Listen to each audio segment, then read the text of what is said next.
السلام عليكم ورحمة الله وبركاته. اخواتي وحبايبي عاملين ايه؟ يا رب تكونوا بألف خير وصحة وسعادة. بحبكم احلى اخوات في الدنيا، ربنا يبارك فيكم ويديمكم نعمة في حياتي. بجد انا بشكركم على كل اللي دخل عندي جديد، والنهاردة انا فرحانة قوي علشان اللهم لك الحمد بقيت 22 ألف متابع و22 ألف أخت غالية عندي دخلت ووثقت فيا وعملت اشتراك وكتبت لي كومنت وداست لايك واتفرجت على الفيديوهات بتاعتي. بجد انا بشكركم جدا وبدعي لكم من كل قلبي ان ربنا يبارك فيكم ويديمكم دايما نعمه في حياتي. وانا ما شفتكوش بس بجد انا بحبكم جدا. بدعي لكم دايما في صلاتي ان ربنا يا رب ينولكم كل حلم حلو انتوا حلمتوه، ويا رب اللي ربنا ما ادالوش حاجه في الدنيا يدخرها له للاخره. اللهم امين يا رب العالمين، ويهدي اولادكم ويرزق كل واحده كده بكل شيء تتمناه يا رب العالمين. بجد بحبكم قوي قوي قوي قوي وبشكركم جدا جدا جدا. نبدأ بقى فيديو النهاردة فيديو جميل، فيديو رايق، فيديو حلو قوي للستات اللي بعتت لي الأمارات بجد اللي دايما منورني.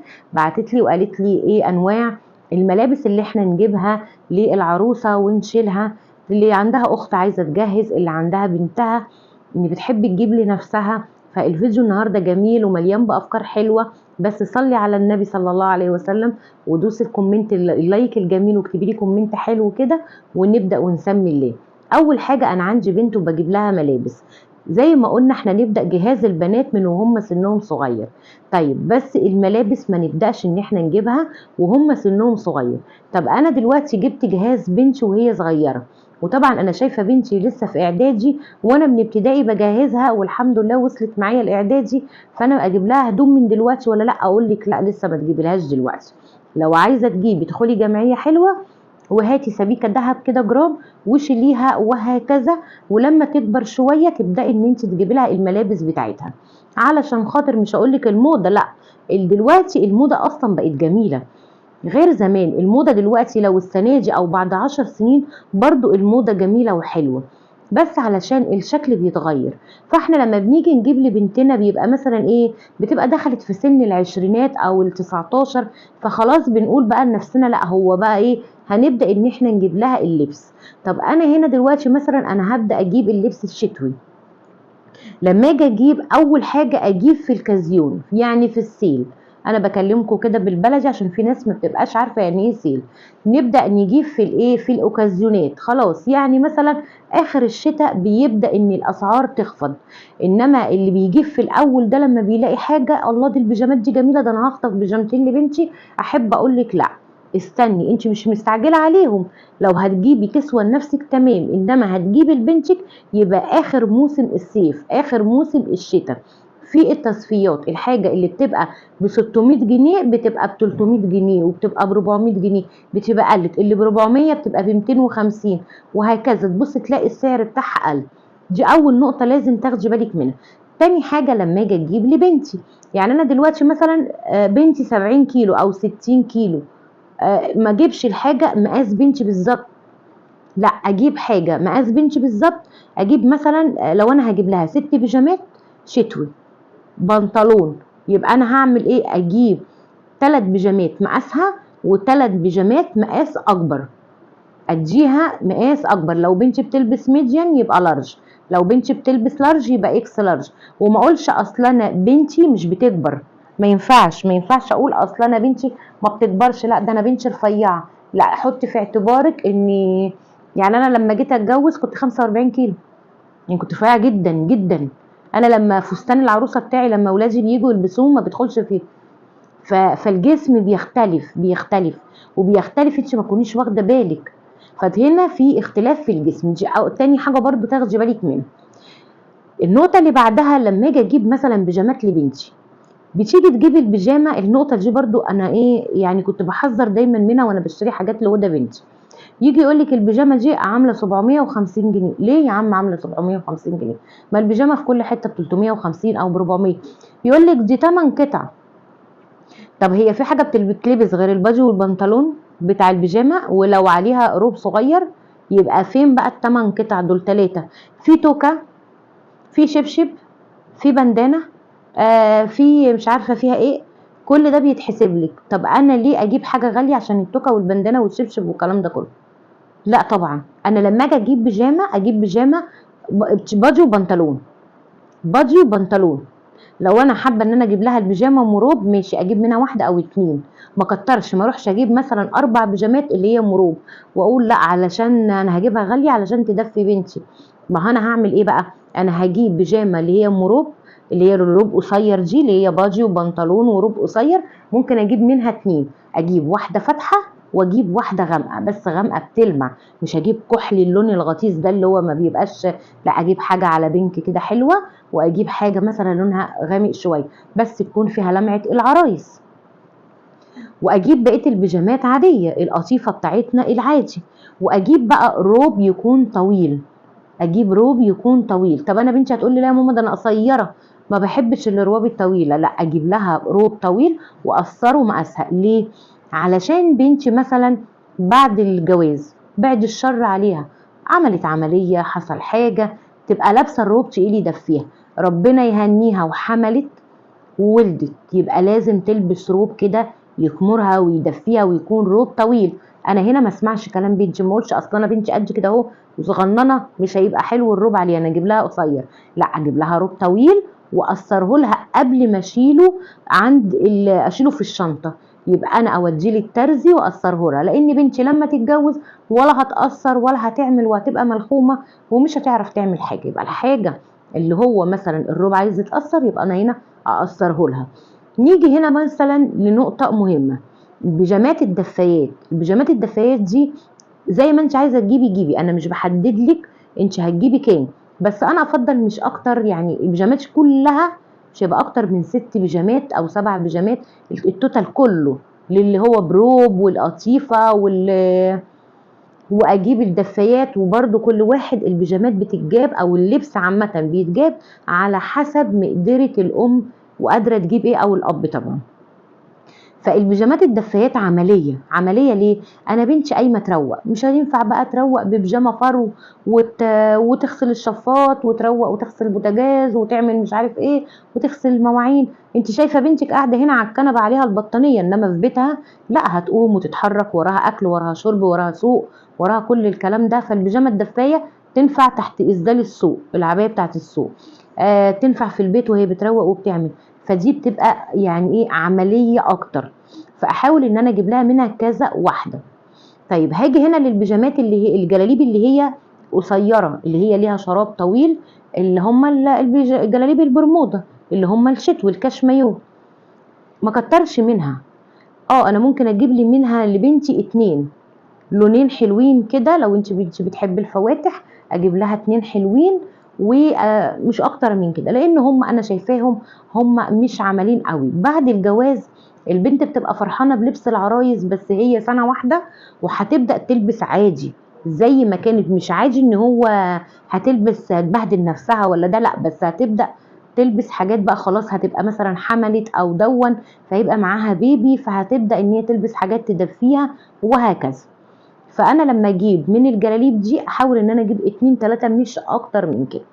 طب واحده هنا هتقولي انا بنتي بتلبس بيجامات، مش قالت لي يا ماما لا ما تجيبليش جلاليب، اقول لك ما تسمعيش كلامها، لا ما تسمعيش كلامها، على الاقل تجيبي لها 3 4 جلاليب في الجهاز.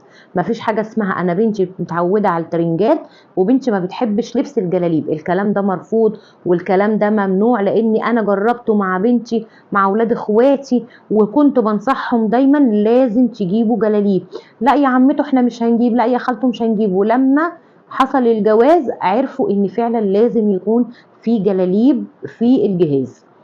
طيب يبقى هنا انا لازم على الاقل اجيب لهم 3 4 جلاليب كبار، يكون واحده مناسبه ليها او 2 واتنين يكونوا اكبر منها رقم، علشان زي ما قلت في حمل في ولاده في رضاعه، واحاول ان انا اجيب الاتنين الكبار التانيين يكونوا بسوسته او يكونوا بزراير او حاجه، علشان خاطر لو بنتي هترضع او كده ان شاء الله ربنا يكرمها يبقى انا كده حلت لها مشكله. ما ينفعش ان انا اجيب لها كل حاجه حوض، كل حاجه لازم تاخدي بالك انت بتشتري ايه.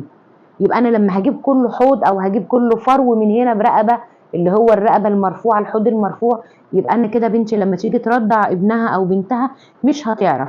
فما تقوليش الكلام ده سابق لاوانه، لا، زي ما قلت قبل كده وقلت في الفيديو اللي فات، انا بجهز بنتي على اساس اني انا بجيب لها حاجات تريحها، مش بجيب عدد وخلاص. طيب هاجي هنا اني لازم اجيب لبنتي اسدال او اتنين. لو انا بنتي مش بتلبس العبايات يبقى انا اجيب اسدال او اتنين عشان خاطر تنزل بيهم السوق، تجيب بيهم حاجه، تروح في رمضان راح تصلي لازم يكون موجود، في العيد هتصلي يبقى انا لازم اجيب لها اسدالين، اجيب واحد مثلا ساده، اجيب واحد مشجر على حسب ذوق بنتي ما هي بتحب. لابد من الاسدالات في قلب الجهاز، ما اقولش لا. وعايزه اقول لك معلومه مهمه جدا، ما تتعامليش مع بنتك وانت بتجيبي اللبس بستايل بنتك وهي بنت بنوت في بيتها. يعني انا مثلا بنتي بتلبس بادي وبنطلون ومش عارفه ايه، انا بنتي كانت قبل الجواز بتلبس بناطيل، لما جت اتجوزت طبعا ما فيش بناطيل. بنتي ايا كان ايا كان لازم ان انا اتعامل وابص لها نظره ان هي هتبقى واحده ست ليها راجل ومسؤوله. انا بنتي في بيت ابوها بتلبس لبس بتدلع على حس شويه، طب والنبي يا ماما هلبس مش عارف ايه، لا مش هتلبسي كذا، لا والنبي يا ماما، فبقول لها طب ماشي وكلمتين وخلاص على كده. انما في بيت جوزها بيبقى ليها ستايل لبس تاني، فلازم انظر لها ان هي هتكون واحده ست، مش هتفضل بنتي ام 18 سنه ام 19 سنه والكلام ده كله، لا هيبقى بنتي ليها ستايل لبسها في بيتها، فهيجي لها ضيوف وهيجي لها اهل زوجها وبنتي بتلبس كذا، يبقى انا لازم اجيب لها اسدال كويس واعلمها ان لما يجي حد مثلا يجي لك ضيف وانتي في الشتاء هتروحي تلبسي طقم خروج، لا طبعا مش هتلبسي طقم خروج. هتلبسي الترنج تطلعي بيه للناس، لا طبعا يبقى انا عندي اسدال البس الدفايه الخفيفه من تحت وعليها الاسدال من فوق. ومثلا لو عندي ضيوف رجاله او كده، يبقى عشان كده بقول لك الدفايات مش بتكلكع تحت الاسدال وبتكون لبسها حلو وعملي، وممكن البس فوقيها الاسدال، اجيب اسدال صيفي واسدال قطيفه شتوي. الاسدالين دول لازم يكونوا موجودين. ونوع حاجه تاني برضو لازم تكون موجوده في جهاز بنتك، الخمار اللي بكم. الخمار اللي بكم ده حلو جدا عشان خاطر الصيف. انا بنتي مثلا لابسه جلاليب الكم طاير، لابسه بحماله، لابسه بنص، ودلوقتي عايزه تخش تجيب حاجه من البلكونه، ممكن كده غلط مش هينفع تدخل بيه، يبقى انا عندي اعمل ايه؟ يبقى انا اجيب لها اسدال غامق بكم، اللي هي الاسدالات الخميره ام كم. الخمار ده جميل جدا، ادخل بالبلكونه بتاع النور خبط ده خبط، يبقى انا عندي الخمار ده احطه عليا والبسه يبقى مريح طويل ويبقى بكم كده. الحاجات دي بتكون جميله جدا وحاجات بسيطه في الجهاز انا ما باخدش بالي منها. لما باجي اجهز بيبقى كل املي ان اجيب دانتيل وستان والحاجات العرايسي وقمصان النوم والغيارات، ده اللي انا بجيبه. انما في تفاصيل بقى اللي هي البنت بتتقلب من بنت الام او من بنت الزوجه، لازم اخد بالي من الحاجات دي. بالنسبه هنا بقى انا هاجي طبعا خلصنا الشتوي وقلت لك على حسب العدد اللي انت عايزاه واللي انت حباه، وبدل ما اجيب البيجامات اجيبها غاليه علشان خاطر بتوكه وبشراب ومش عارفه ايه، يبقى انا اجيب لي بنتي الشرابات الفرو دي، اجيب لها 3 مثلا ولا حاجه يدفوا رجليها، عشان خاطر ما تجيبش الحاجات اللي هي البيجامات الكلام ده كله، لا يبقى انا اجيب الشرابات الفرو دي لبنتي برضو، اجيب لها شرابين 3 اللي هم بيتلبسوا في البيت الفرو، العرايس الجمال دول.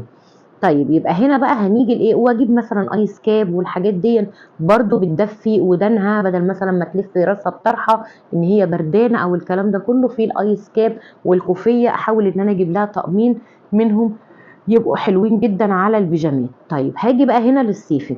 الصيفي بقى يا جماعه انا دلوقتي في ناس بتغلط غلطه ان انا بتجيب بيجامات ستان، انا معاكي ان الستان روعه وجميل وحلو وعرايسي وكل حاجه، يبقى انا لما اجيب من البيجامات الستان اجيب 2 أو 3 مش اكتر.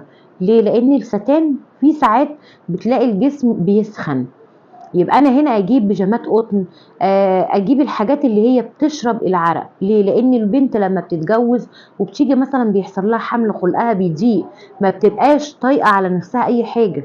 يعني انا عندي بنتي لما كانت حامل في ابنها الاولاني موسى ربنا يا رب يخليه لها، كانت على طول من عيني مش طايقه نفسها، اي حاجه تقول لي ايه لما تيجي عندي كانت تقول لي ايه، ماما هاتي لي جلابيه من عندك واسعه والنبي. والله العظيم يا جماعه كانت، انا بقول لكم الكلام ده عشان متجرب وفي البيت، انا مش بكلمكم كلام بالشوكه والسكينه وهاتي مش عارف ايه، لا يا حبيبتي بكلمك كلام عملي. كانت بنتي تيجي تقعد على الكرسي كده تفتح الباب وتيجي تقول لي يا ماما انا مش قادره، روحي والنبي يا حبيبه هاتي لي جلابيه من عند ماما واسعه، فاهماني؟ فطب ما انت عندك يا حبيبتي لبسك، لا بتحس ان يعني لبسها ضيق عليها وبطنها كبيره وخلقها بيكون ضيق، فعلى قد ما تقدري هاتلها الحاجات العرايسي الجميله، الستان والكلام ده كله، بس لازم اجيب لها حاجات تشرب العرق، حاجات تبقى فضفاضه معاها. اجيب مثلا حاجات فسكوز واسعه. الفسكوز جميل، كان زمان كان موضه، ودلوقتي الفسكوز يعني خلوه غالي جدا، غلوه لان بقى بموضات احلى، وبقى يتعمل منه قمصان فسكوز جميله جدا. حاولي ان انت تجيبي لبنتك منها، تجيبي لها مثلا 3 مثلا من القمصان الفسكوز دول، وما تسمعيش كلامها، هي هتقولك لا يا ماما انا مش عايزه الحاجات دي، بس لما تتجوز هتقولك انا عايزه الكلام ده، لان انا قاعده مش قادره، ده انا حرانه. حتى لو هي عندها تكييف برضو هتحس ان هي جسمها متضايق مكتوم. فعلى قد ما تقدري تجيبي لها الحاجات المريحه، الحاجات القطن، الحاجات الحلوه، مش مثلا ان انا اجيب دانتيل وستان والحاجات اللي بتبقى قفشه عليها. اجيب الحاجات القفشه والمدلعه وكل ده يبقى عندها، مش اقولك عشان اول سنه جواز، لا، الواحده عروسه تبقى العمر كله، بس اجيب كده واجيب حاجات مريحه للجسم. طيب لازم اكون حاطه في اعتقادي ان انا هجيب بيجامات بنطلون، انا مش هقول لك عدد، ما اقدرش الزمك بعدد، يبقى انا كده بحكم عليكي، او ان انا ممكن اقول لك رقم انت تقولي ده كتير عليا، وممكن اقول لك رقم تقولي لا ده قليل انا اجيب لي بنتي اكتر، يبقى انا ما اقدرش اقول لك. يبقى اللي اقوله لك ايه اللي تجيبيه، تجيبي بيجامات بنطلون، تجيبي بيجامات برموده، تجيبي بيجامات اللي هي الشورت، اللي هي البيجامات البوكسر دي الصغننه الجميله دي، بتكون حلوه جدا في اللبس، بتبقى حلوه وقطن وجميله.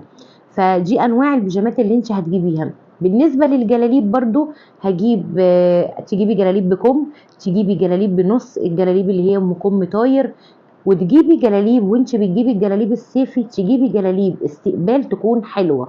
بلاش الاستقبال الترتر، بلاش الخرز، بلاش الحاجات دي، بلاش في لبس العروسه يكون خرز ويكون ترتر وحاجات كده.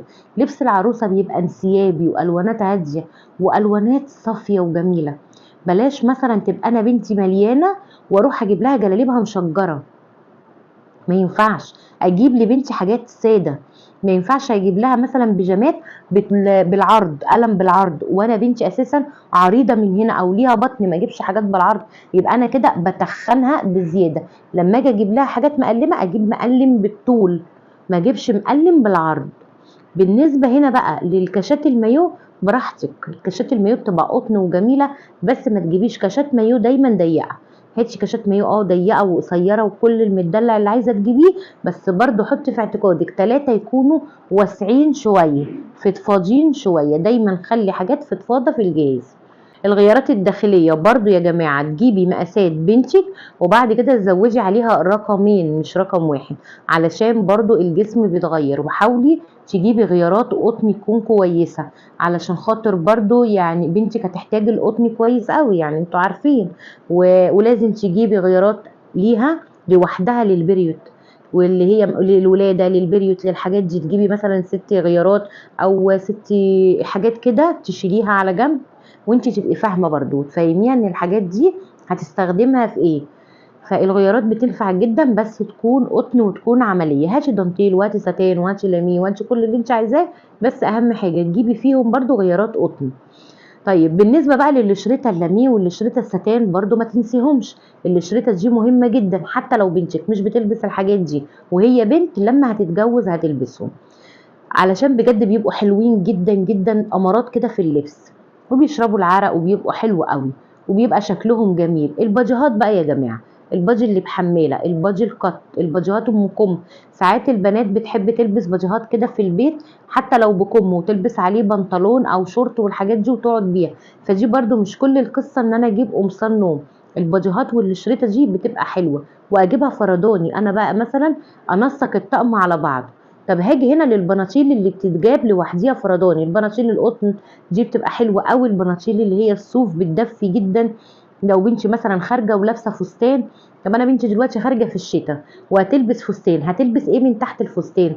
لازم اجيب لها كام بنطلون دفايه كده قطني كده يدفوها. البناطيل الفرداني دي بتتباع في الموسكي والعتبه والغوريه وكل الاماكن دي بسعر رخيص وبتكون حلوه قوي.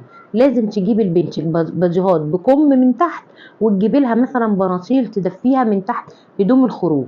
طب هاجي هنا مثلا بالنسبه لهدوم الخروج، انا بنتي طبعا عندها هدومها اللي في بيتها، هتغسلها وتكويها وتحطها في اكياس وتاخدها معاها وهي ماشيه على بيتها.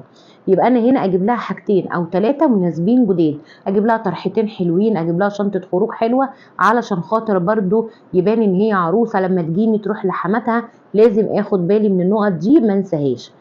طيب دلوقتي اهم حاجه برضو ان انا زي ما قلت لك اجيب لها برضو كيس الفلوس بتاعها ما تنسوش، شنطه الخروج بتاعتها ما تنسيهاش، تجيب لها كوتش جديد مثلا او سليبر جديد. الحاجات دي كلها برضو في الجهاز بتدي لمسات حلوه. النهارده انا مش حابه ان انا كنت طولت عليك الفيديو، بس انا كنت حابه ان انا اقول لكم نقط للبنات وهي بتجيب اللبس بتاعها. اللي عنده حاجة تانية يكتبها في الكومنتات. بحبكم أحلى اخوات في الدنيا، ربنا يبارك فيكم ويديمكم نعمة في حياتي وما يحرمنيش منكم أبدا. بحبكم أحلى اخوات في الدنيا. ما تنسونيش بدعوة حلوة ليا ولزوجي ولأولادي بصلاح الحال، وهدى بنتي تقوم مجبورة الخاطر، ويرزق كل أم الزوج الصالح لبنتها. اللهم آمين يا رب العالمين. أترككم في رعاية الله وأمنه، والسلام عليكم ورحمة الله.